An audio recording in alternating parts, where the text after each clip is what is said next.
누가복음 8장 1절에서 3절까지입니다.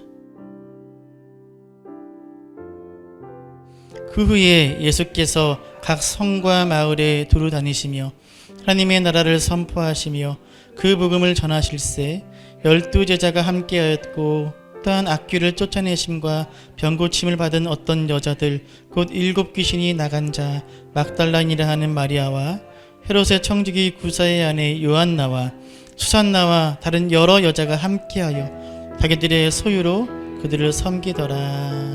아멘. 할렐루야. 회당장 야이로의 죽은 딸을 예수님이 살려주셨습니다. 12살 먹은 어린 소녀가 죽었는데 예수님이 그 소녀를 살려주셨습니다. 그런데 궁금한 점이 있습니다. 그때 살아난 이 야이로의 딸은 그 후에 어떻게 되었을까요? 잘 살았을까요? 혹시 또 다른 병에 걸려 고생하지는 않았을까요? 어떤 일을 하고 살았을지, 시집은 잘 갔을지 궁금해집니다. 성경 보시면 없습니다. 여러분은 궁금하지 않으십니까? 그렇게 궁금해지는 이들은 이 야이로의 딸만은 아닙니다. 예수님께 은혜를 받아 병 고침받은 많은 사람들, 그들의 그 다음 삶이 어떠했는지 궁금해집니다. 백부장의 종이나 가나안 여인의 딸은 병이 나온 후 어떻게 살았을까요? 죽어서 무덤 속에 사흘이나 있다가 나사로야 나오라 하는 주님의 음성 듣고 살아나온 그 나사로는 그 후에 어떤 삶을 살았을까요?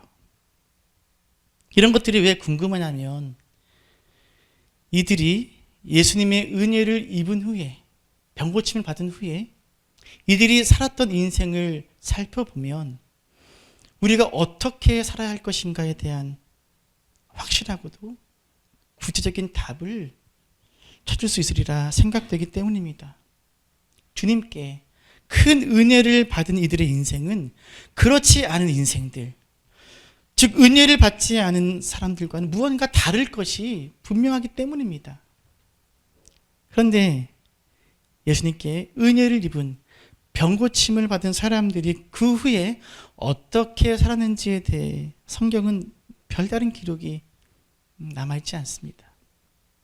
그런데 오늘 함께 살펴볼 이 인물은 이런 궁금증을 조금이나마 풀어주는 사람입니다. 예수님을 만나 은혜를 입어 병고침을 받은 후에 사람이 이렇게 달라지는구나, 은혜 받은 사람은 이렇게 살아야 하는구나 라는 답을 주는 사람이 바로 오늘의 주인공입니다. 그 사람이 누구냐 하면 바로 막달라 마리아입니다. 막달라 마리아가 어떤 사람인지에 대해서 오늘 읽은 본문이 소개하고 있습니다. 1절부터 3절까지 다시 한번 읽어볼까요? 있습니다. 이후에 예수께서 각 성과 촌에 두루 다니시며 하나님의 나라를 반포하시며 그 복음을 전하실세 12 제자가 함께하였고 또한 악귀를 쫓아내심과 병고침을 받은 어떤 여자들 곧 7 귀신이 나간 자 막달라니라 하는 마리아와 또 헤롯의 청지기 구사의 아내 요한나와 또 수산나와 다른 여러 여자가 함께하여 자기들의 소유로 저희를 섬기더라. 막달라 마리아. 막달라는 갈릴리 호수의 서안에 있는 작은 마을의 이름입니다. 주민들은 주로 직물업과 염색업에 종사했고 갈릴리 호수에서 잡은 물고기를 염장 처리하는 공장도 있었다고 합니다. 막달라 마리아는 바로 그 막달라에서 태어나고 자란 여인입니다. 예수님 당시에 마리아라는 이름이 너무 흔했기 때문에 마리아라는 그 이름 앞에 뭘 붙이는 거예요? 그 사람이 태어나거나 잘한 지명을 붙여서 구별하기 위해서 이렇게 부른 거지요. 그래서 막달라 마리아입니다. 어떤 분은 막달라가 성이고 마리아 이름인 줄 아시는데 그렇지 않습니다. 막달라는 지역 이름입니다. 지명. 정확히 표현하자면 막달라 사람 마리아 또는 막달라에서 온 마리아가 정확한 표현이지만 편의상 막달라 마리아로 부릅니다. 혹자들은 막달라 마리아를 창녀였던 여인으로 이야기하는데 성경적 근거가 전혀 없습니다. 오늘 읽은 구절을 통해서 누가는 막달라 마리아에 대해서 두 가지 정보를 우리에게 알려줍니다. 첫째, 막달라 마리아는 7 귀신으로부터 해방된 여인입니다. 자, 뭐라고 되어 있죠? 7 귀신이 나간 자 막달라라 하는 마리아. 막달라 마리아는 귀신이 붙어 있던 사람이에요. 그런데 귀신 몇 개? 7 귀신이 붙어 있던 여인이었습니다. 그런데 예수님께서 그 귀신을 내쫓아 주셨습니다. 예수님의 은혜로, 권능으로 막달라 마리아는 병고침을 받고 정상적인 사람이 되었습니다. 둘째, 막달라 마리아는 병고침을 받은 후 예수님과 함께하는 제자가 되었습니다. 본문에 보면 예수님께서 복음을 전하실 때 이 병고침 받은 여인들이 예수님과 어떻게 했다고요? 함께 했다고 말하고 있습니다. 어떤 분들은 여자가 뭐 할 일이 있어. 그저 남자 제자들 예수님 밥 지어주고 잡일했겠지라고 생각할 수 있지만 아닙니다. 그렇지 않습니다. 막달라 마리아가 무엇을 했는지에 대해서는 마가복음 15장에 설명되어 있는데요. 마가복음 15장 40절과 41절을 함께 읽겠습니다. 멀리서 바라보던 여자들도 있는데 그 중에 막달라 마리아와 또 작은 야고보와 요새의 어머니 마리아와 또 살로메가 있었으니 이들은 예수께서 갈릴리에 계실 때 조차 섬기던 자요. 이 외에도 예수와 함께 예루살렘에 올라온 여자가 많이 있었더라. 자, 예수님을 어떻게 했다고요? 쫓았다. 이 복음서에서 이 쫓다라는 단어는 특별한 언어입니다. 어떤 뜻이냐면 예수님을 따라 제자가 되다라는 뜻을 담고 있는 단어가 쫓았다라는 단어입니다. 이 단어는 제자로서 따라다닌다는 뜻입니다.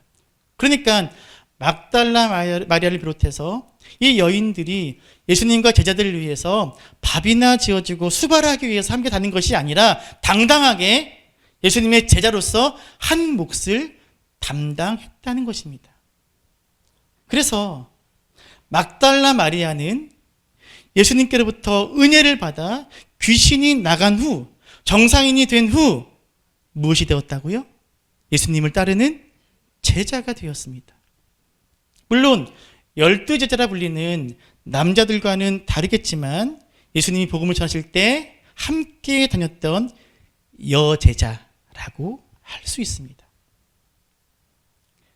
그런데 다른 사람 같으면 이제 여기까지만 등장하고 소식은 그 다음은 알 수가 없는데 막달라 마리아는 이 다음의 소식까지 우리에게 알려줍니다.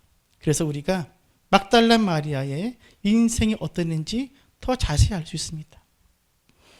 막달라 마리아가 등장하는 다음 장면은 어디냐? 예수님이 십자가에 달려 돌아가시는 자리입니다. 사복음서 모두 다 기록하고 있는데 오늘은 요한복음 19장만 살펴보겠습니다. 19장 25절 함께 읽겠습니다. 예수의 십자가 곁에는 그 모친과 이모와 글로바의 아내 마리아와 막달라 마리아가 섰는지라. 누가 서 있었다고요? 어디에? 십자가 곁에. 예수님이 십자가에 달려 돌아가실 때 막달라 마리아가 그 자리에 있었다는 거예요. 본문에서 예수님의 십자가 곁이라는 이 표현을 볼 때 막달라 마리아는 십자가에서 매우 가까운 자리에 있었음을 알 수 있습니다.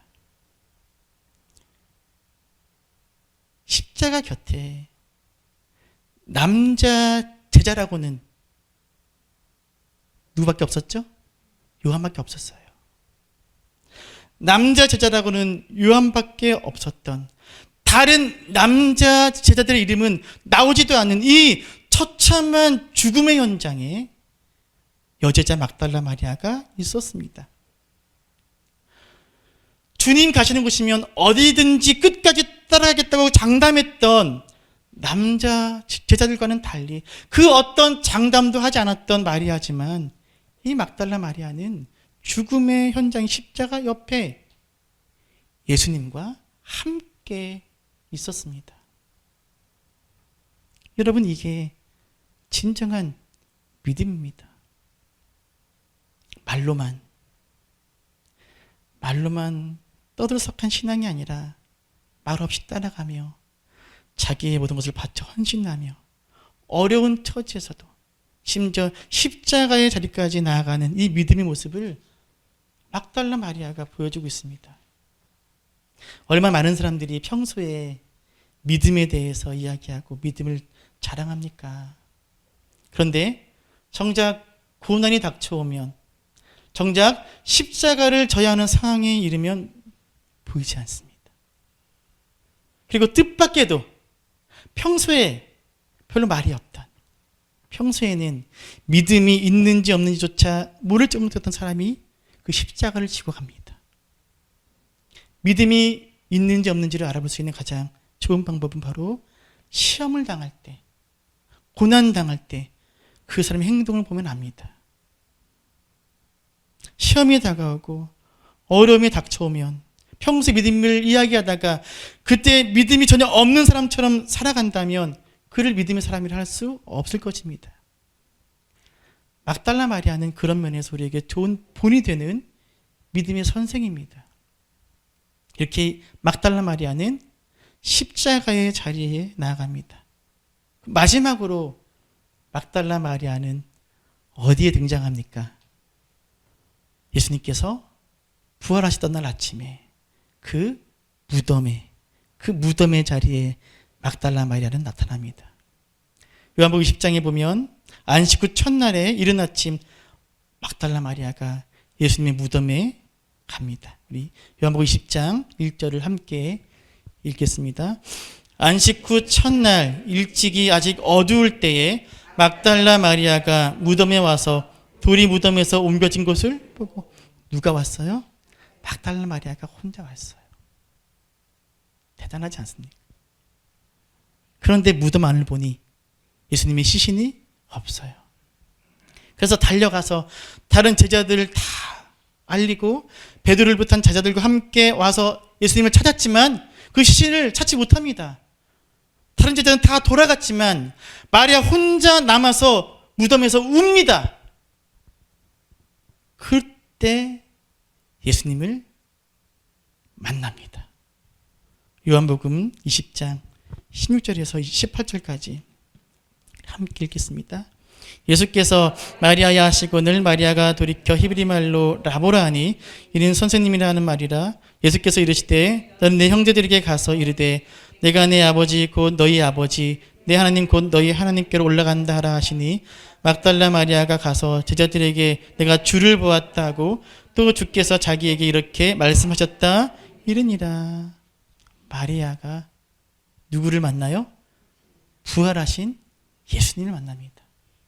그리고 그분의 부활과 승천을 전하라는 명령을 듣고 달려가 예수님의 부활을 증거합니다. 막달라 마리아는 이렇게 부활의 현장에서 가장 먼저 예수님을 만난 사람이 되었습니다. 이렇게 짧게나마 막달라 마리아의 삶을 살펴보았습니다. 성경이 보여주고 있는 막달라 마리아가 살아낸 그 삶의 자리는 4가지 단계로 구분할 수 있습니다. 첫 번째, 어떤 자리입니까? 은혜 자리입니다. 따라합시다. 은혜의 자리. 은혜의 자리. 막달라 마리아는 은혜의 자리에 가장 먼저 등장합니다. 어떤 은혜입니까? 어떤 은혜를 입었습니까? 7 귀신 들었던 병에서 고침받은 은혜입니다. 이 당시에 귀신 들림은 가장 고치기 힘든 병이었습니다. 그런데 하나도 아니고 7귀신입니다. 그만큼 마리아의 병은 고치기 힘들었다는 거예요. 그녀의 병이 얼마나 심각했는지를 알려줍니다. 그런데 예수님께서 7귀신을 내쫓아 주셨습니다. 귀신으로부터 노임받은 은혜, 이 무시무시한 질병이 치유되는 은혜의 자리에 막달라 마리아는 가장 먼저 등장합니다. 막달라 마리아는 이 은혜의 자리에서 예수님을 만납니다. 성도 여러분, 바로 이 은혜의 자리에 우리가 있어야 할 줄로 믿습니다. 막달라 마리아에게서 그의 영과 육을 지배하던 7귀신이 내쫓겨갔듯이 우리의 영과 우리의 삶을 사로잡고 있던 세상의 것들이, 악한 것들이 완전히 뽑혀나가는 역사가 우리 삶 가운데 일어나야 됩니다. 이것을 예수님에 대한 인격적인 만남이라고 부릅니다. 막달라 마리아가 가장 먼저 보여주고 있는 자리는 은혜의 자리입니다. 그리고 막달라 마리아는 이 은혜의 자리에 머물러 있지 않고 다음 단계로 나아갑니다. 어떤 자리입니까? 어떤 자리입니까? 제자 자리입니다. 따라합시다. 제자의 자리. 제자의 자리. 막달라 마리아가 보여주고 있는 두 번째 자리는 제자의 자리입니다. 이 제자의 자리는 단순히 병고침을 받거나 귀신으로부터 노임을 받거나 구원받는 단계에서 더 나아가서 예수님을 따르면서 예수님을 보고 듣고 배우는 단계입니다. 예수님과 늘 함께하면서 그분의 삶과 정신과 가르침을 배우는 삶입니다. 그래서 이 제자의 자리는 예수님을 닮아가는 자리입니다. 막달라 마리아는 은혜의 자리에만 머물지 않았습니다. 7 귀신 들렸던 그 병에서 치유되는 것에 그치지 않았습니다. 예수님과 함께하며 예수님이 저는 하나님 나라를 배웠고 복음을 전하는 일에 함께했습니다. 은혜의 자리에서 제자의 자리로 나아갔습니다. 그리고 막달라 마리아는 이 제자의 자리에서 한 단계 더 앞으로 나아갑니다. 어떤 자리로 나아갑니까? 어떤 자리입니까? 십자가의 자리입니다. 따라합시다. 십자가의 자리. 십자가의 자리. 마리아가 보여주고 있는 세 번째 자리는 십자가의 자리입니다. 사실 십자가 바로 옆에 있다는 것은 나도 죽을 수 있다는, 나도 저 십자가에 매달릴 수 있다는 그 죽음을 각오해야 설 수 있는 자리가 십자가 옆의 자리입니다. 그래서 예수님의 제자들 모두가 십자가 곁에 아무도 없는 거예요. 제자의 자리까지는 나와왔지만 십자가까지는 못 나오는 겁니다. 아무리 모든 것을 버리고 3년 동안 주님을 따랐던 제자들이지만 차마 십자가의 자리까지는 나오지 못하는 거예요. 그러나 막달라 마리아는 십자가의 자리까지 나아갑니다. 다른 제자들은 다 도망쳤지만 막달라 마리아는 십자가 옆에 주님의 피가 뚝뚝 떨어지는 그 자리에 서 있었습니다. 성도 여러분, 은혜의 자리에서 제자의 자리로 나아갔다면 이제 제자 자리에서 어디로 나아가야 되는 거예요? 십자가의 자리까지 나아가야 됩니다. 쉽지가 않습니다. 내가 죽어야 되는 자리입니다. 내가 십자가에 매달려야 되는 자리입니다. 예수님의 낮아짐을 경험하며 고난의 자리에 담대히 나아가야 하는 단계입니다. 십자가의 자리. 그리고 이렇게 십자가의 자리를 거쳐서 막달라 마리아는 비로소 마지막 단계인 어떤 자리? 부활의 자리로 나아갑니다.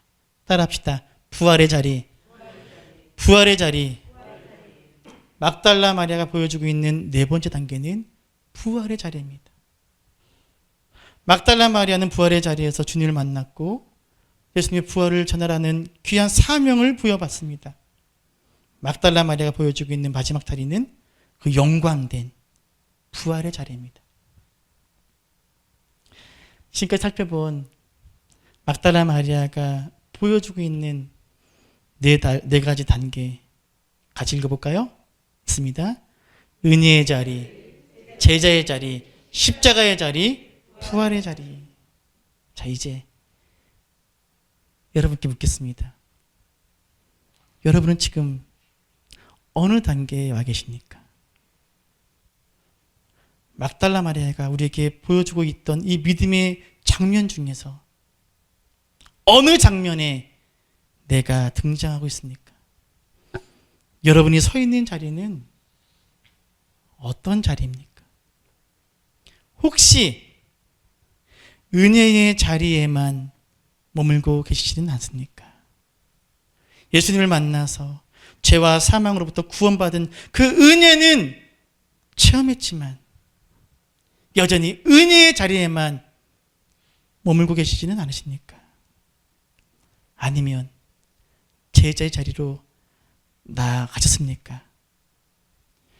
예수님의 말씀 하나하나를 마음에 새기며 내 삶 속에서 순종하며 살아가는 제자의 자리까지 나아가셨습니까? 혹시 은혜의 자리에서 제자 자리까지는 나아왔는데 십자가에서 멀리 떨어진 곳에서 서 계신 것은 아닙니까? 제자의 자리에 멈춰선 채 내가 희생해야 되고 내가 죽어야 하는 십자가의 자리까지는 나아가지 못하고 있는 것은 아니십니까? 아니면 십자가의 자리까지 나아오셨습니까? 예수님의 그 보혈의 피가 내 발에 뚝뚝 떨어져 적시는 이 십자가 밑에 서 계십니까? 여러분이 서 있는 곳, 여러분이 서 있는 자리는 지금 어디입니까? 여러분이 살아내고 있는 믿음의 자리는 어디입니까? 성도 여러분, 막달라 마리아가 보여주고 있는 네 가지 단계의 모습, 은혜의 자리에서 무엇으로? 제자의 자리로. 제자 자리에서 어디로? 십자가의 자리로. 십자가의 자리에서 어디로? 부활의 자리로. 이렇게 십자가의 자리까지, 부활의 자리까지 나가는 이 모습을 한마디로 표현하면 이렇습니다. 따라합시다. 주께 가까이, 더 가까이. 다시 한번. 주께 가까이, 더 가까이.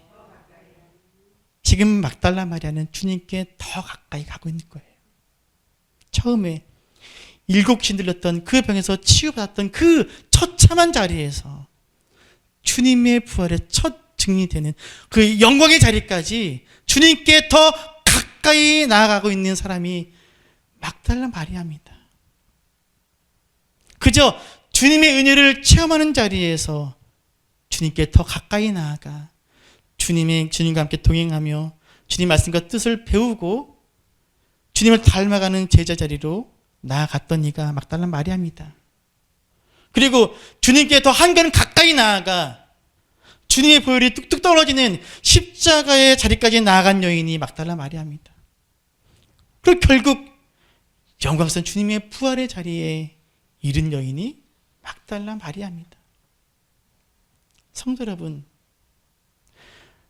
막달라 마리아와 같이 주님께 가까이, 주님께 더 가까이 나아가는 여러분의 믿음과 삶이 되기를 축원합니다. 오늘은 추수감사절입니다. 모든 것이 주님의 은혜이기에 주님께 전심으로 감사하는 날입니다. 그런데 여러분, 은혜의 자리에만 머물지 마십시오. 주님께로부터 받는 삶에만, 주님께 감사하는 삶에만 머물지 마십시오. 주님께 더 가까이 주님의 제자의 자리로 나아가십시오. 그리고 제자의 자리에서 주님의 십자가의 자리로 나아가십시오. 그럴 때 우리는 주님의 부활, 그 영광에 참여하는 기쁨을 누릴 수 있게 될 줄로 믿습니다. 우리 권사님 아까 기도하실 때 왜 오신 것 같아요? 여기에 있는 것 같아요. 사랑하는 남편과 사랑하는 자녀가 은혜의 자리에만 있거든요. 구원 받았잖아요. 구원 받았잖아요. 그렇지 않아요? 구원 받았거든요. 거기에만 있거든요. 거기에만. 주님께 나오지 않습니다. 가까이 나오지 않아요. 너무나 안타깝죠. 변화가 없고 생명이 없습니다. 감사하는 자리, 은혜의 자리에만 머무는 거예요. 주께 더 가까이 나아갑시다. 은혜의 자리에서 제자의 자리로, 그리고 제자의 자리에서 십자가의 자리로, 그리고 그 십자가의 자리에서 영광된 부활의 자리로. 그러할 때 우리의 삶이 변화되어지고 기쁨이 넘치는 진정한 감사의 삶을 살 수 있을 줄로 믿습니다. 성도 여러분, 주께 가까이, 더 가까이 나아가기를 결단하는, 그리고 그 주님께 더 가까이 나가는 삶이 주님께 가장 귀한 예물이 되는 추수감사절, 오늘 여러분의 결단이 되기를 축원합니다.